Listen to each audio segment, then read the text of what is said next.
அனைவருக்கும் வணக்கம். நான் உங்கள் பத்திரிகையாளர் ஆர்எஸ் கார்த்திக். இந்த வீடியோவில் நம்ம பார்க்க இருக்கிறது நம்ம வேற லெவல் சினிமா சேனலோட சினிமா விமர்சனம். இப்போ நம்ம பார்க்க இருக்கிறது இந்த வாரம் திரைக்கு ரீரிலீஸ் ஆகி வந்திருக்கிற சச்சின் படத்தோட விமர்சனம்.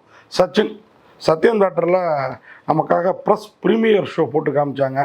Kalaipuli S Thanu we creations பேனரில் இப்போ அந்த சச்சின் மீண்டும் ரிலீஸ் ஆகி இருக்குது.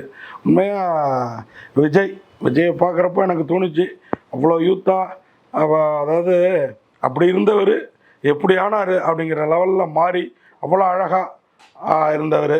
அவருக்கு எதுக்குப்பா அரசியல் இந்த மாதிரி நடிச்சுட்டே இருக்கலாமப்பா அப்படிங்கிற அளவுக்கு நடிச்சிருக்கிறாரு. இந்த படம் ரீரிலீஸ் ஆனது கூட அவரோட அரசியல் வாழ்க்கைக்கு கொஞ்சம் சூனியமாக தான் இருக்குன்னு எனக்கு தோணுச்சு.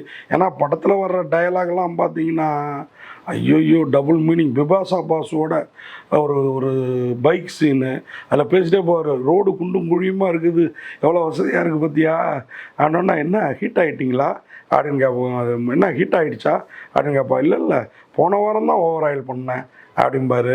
அது மாதிரி டபுள் மீனிங் டைலாக்லாம் உள்ளே பேசுகிறது, வடிவேல் பார்த்துட்டு இவர் பேக்கை ஆட்டுறது, இதெல்லாம் பார்த்தா இவராயா நம்ம நாளைய முதல்வர் அப்படிங்கிற அளவுக்கு நமக்கே தோணுச்சு. அப்போ மற்றவங்களுக்கு விஜய் ரசிகர்களை தவிர்த்து வேறு யாரும் இந்த மாதிரி கோமாளித்தனங்களெல்லாம் ரசிக்க மாட்டாங்க. இந்த டயத்தில் போய் சச்சின் கதை என்ன தெரியுமா? கதையே கிடையாது. அதான் இந்த படத்தோட கதை. சும்மா ஜெல்லியாக முன்னாடி சுற்றிட்டு இருப்பார், வேலை வெட்டி இல்லாமல். காலேஜில் படிக்கிற பேர் வழின்னு ஊட்டி எஃபெக்டாக ஓவராக போட்டு விட்ருப்பாங்க. அந்த செட்டிலெல்லாம் ஒரே புகை மண்டலமாக இருக்கும். நான்லாம் ஊட்டியில் படித்தேன், எனக்கு அவ்வளோ புகை மண்டலமாக நான் வின்டர் சீசனில் கூட பார்த்துருக்கேன். எங்கள் காலேஜ் இதிலெல்லாம் கூட பூந்து வரும் ஜன்னலில். பட்டு இந்த படத்தில் காமிக்கிற அளவுக்கு இருக்காது. ஆர்ட் டைரக்டர் அதிகப்படியாக வேலை செஞ்சுட்டாருங்கிறது இப்போ பார்க்குறப்ப தோணுச்சு நமக்கு. இது மாதிரி விஜயும் படத்தில் பார்த்தீங்கன்னா கொஞ்சம் ஆக்டிங் ஜாஸ்தி. அதோட அவர் பேசுகிற டைலாக்கு பண்ணுற சில்மிஷங்கள்லாம் நம்ம யோசிக்க வச்சுது. ஒருவேளை இந்த படத்தை இப்போ ரீரிலீஸ் பண்ணது விஜய் அரசியலில் ஜெயிக்கணுங்கிறதுக்கா, இவனெல்லாம் அரசியல்வாதியா அப்படின்னு பொதுமக்கள் யோசிக்கணுங்கிறதுக்காங்கிற லெவலில் யோசனை வந்தது எனக்கு.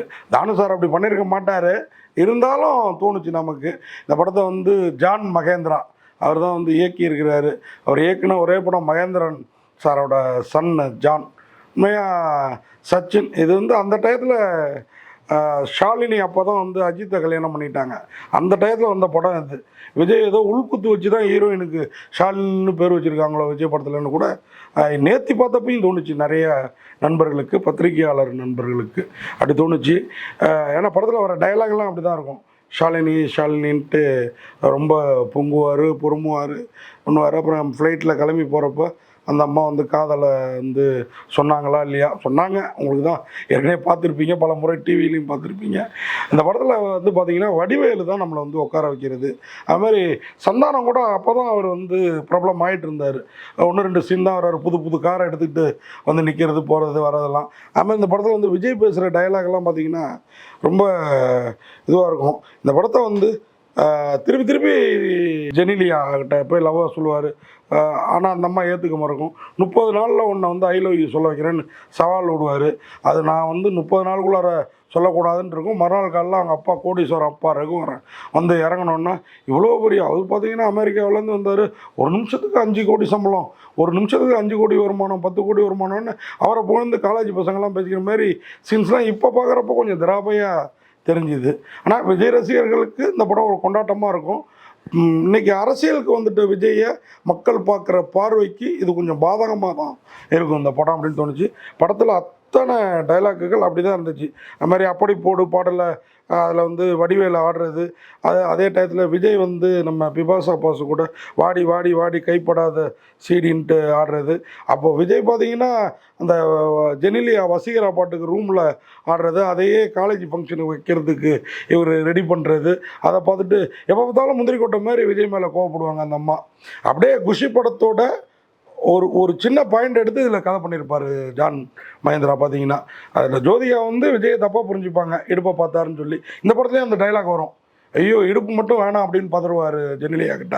அதுக்கப்புறம் பார்த்தீங்கன்னா ஜெனிலியாவோட அடிக்கடி அவங்க இவரை மிஸ் அண்டர்ஸ்டாண்டிங் பண்ணிக்க அப்படியே கதை போகும். இதுதான் அந்த படத்தோட கதை.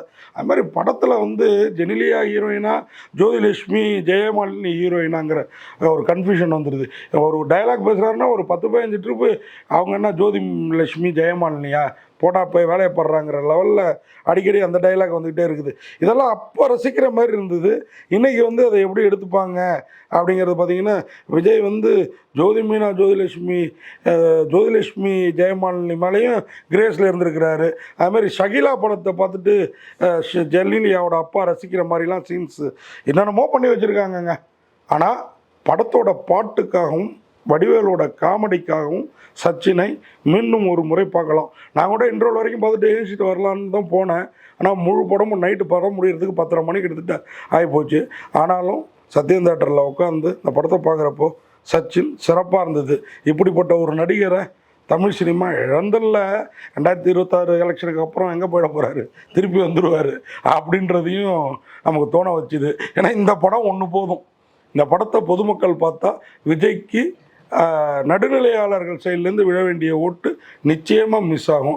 சச்சின் அச்சாய ஆப்பு விஜய் அரசியல் வாழ்க்கைக்கு அப்படிங்கிற மாதிரி ரீரிலீஸில் இருந்தது.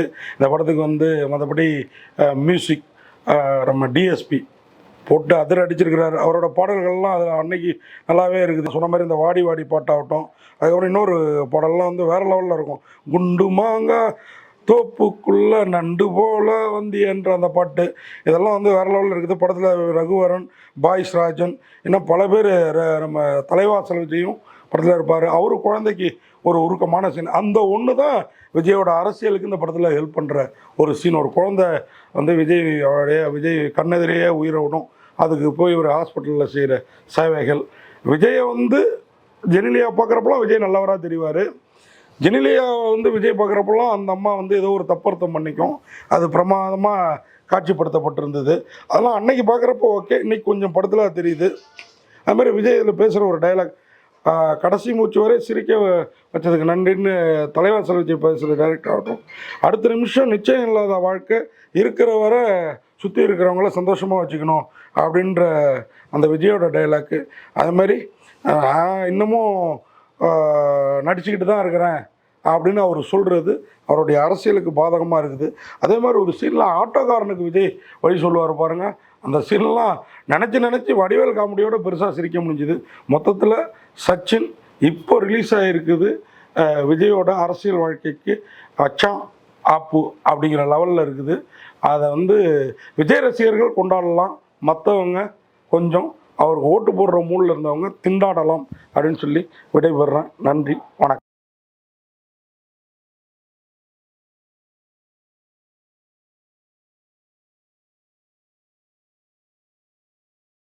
இந்த வீடியோ உங்களுக்கு பிடிச்சிருந்தா லைக் பண்ணுங்கள், கமெண்ட் பண்ணுங்கள், ஷேர் பண்ணுங்கள், சப்ஸ்கிரைப் பண்ணுங்கள்.